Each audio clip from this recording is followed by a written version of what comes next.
Hi there, welcome to this very special Make a Change session on productivity. My name is Jeremy Nagel. I'm the director of Coco Ride, a ride-sharing organisation that helps runners get to running events together by carpooling. I'm going to talk to you today and share some tips and take you through some exercises on productivity. The objectives for this session are to help you to become more effective, more productive, more efficient change agents. It sounds a little industrial, it sounds a little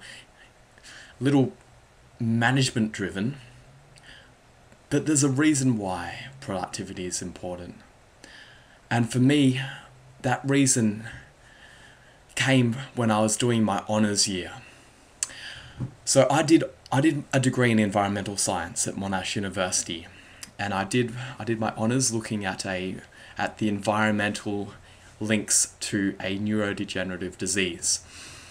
And what happened is I had a bit of a project change 9 months into my honours year. So honours goes for 12 months, and 9 months into my project, I decided, nope, I can't do this anymore. I was working in a biochemistry lab, which is pretty weird, right? Given that I was doing environmental science and I'd never done any biochemistry before that.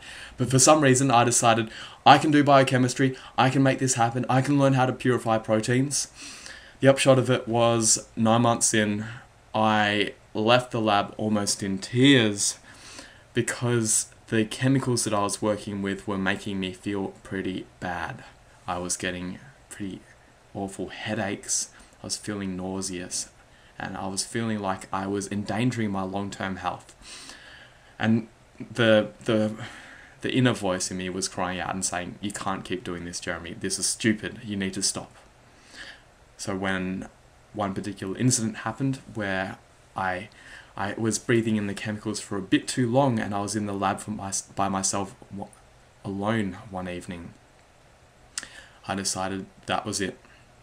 And so 9 months in, I cancelled the project. I walked into my supervisor's office the next day and said, "I'm quitting. I'm going to drop honours." He didn't let me do that. He was a nice enough man and an intelligent enough man to see that there were other ways for me to finish my honours year. And so he said, "You can still do your honours. You just need to switch projects. We're going to get you on the computer. We're going to get you to tap into your programming skills, and you can still finish your honours year in 3 months."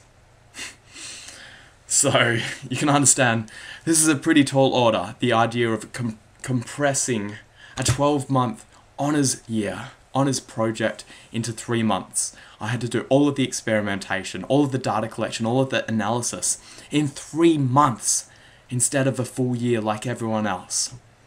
I had to learn how to be super productive. And what I did is I tapped into all of the personal development that I'd done in the past, all of the audio books on productivity that I'd listened to before that. Every morning as I rode into uni, I'd have Brian Tracy in my ears talking about how to be the most productive person imaginable. And for 3 months, I was a productivity demon. I got that work done. I managed to fit a year's work into 3 months. And I did it at a high standard. I got the highest mark in my whole honours year. So what I learned out of that experience is how powerful productivity can be. That if you can set your mind on one thing and learn tips to stay focused on the most important thing, then you can get a lot done in a very short amount of time, a lot more than other people think is even possible.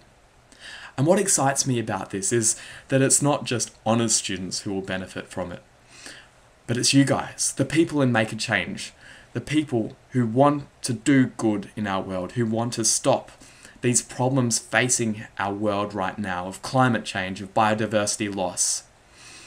All of these issues that you're working on. You can do so much more if you can learn how to be the most productive people you can. And it feels good. Even though I know when I started learning about productivity, I had this perception that it was going to be boring, it was going to be about discipline, about quitting doing the things that I loved and spending more time on work. Well, that's not what it's about, and that's actually why this session is called Cane Toads and Dessert, specifically focusing on the dessert part of it. So you'll find out more about why there are cane toads and why there is dessert in the rest of this session. So I want you, if you don't already have a pen and paper out, grab one, because there's going to be a lot of exercises. I want to impart all of these books that I've read, all of the experiential learning that I got from doing my honours year in 3 months, all of that I want to pass on to you in about 90 minutes today. And it's not going to be just me pouring information at you. No, that's not effective at all. What I know is that the best way to learn is active learning.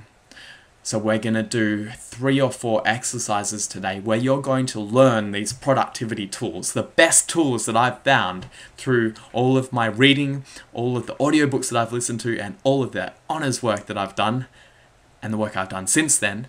And you're going to get it in 90 minutes. I hope you're excited. Let's go for it. Alright, and I want to touch on one more thing that's very relevant in Make a Change and the reason why learning about productivity is important. And that reason is personal sustainability. On this slide, I've got a picture of what I imagined productivity to be about, which is super high energy, which I am a little bit, but I'm a bit more controlled now, rather than getting my energy from 12 cups of coffee, which is what I started out on as doing. I've since realized that even though it feels like you're productive in the short term, drinking lots of coffee and pulling all-nighters is not a road to long-term productivity. Sure, you might get a lot done in one night. It might feel like you're being productive, but it comes at a massive cost, which is your health, your happiness, and your personal sustainability. I've learnt this the hard way by pulling lots of all-nighters and then feeling like crap for weeks afterwards. I mean, there was a stage where I did 3 all-nighters in a row, which isn't healthy, is it? But I felt like I had to do it because I had to get all of this stuff done in a short amount of time. And the reason why I was in that position was because I hadn't been productive in the lead up to it. So if you can learn how to be productive, then you can learn how to achieve more without compromising your health, without compromising your sleep, without compromising your friendships. You can do a lot and still have fun.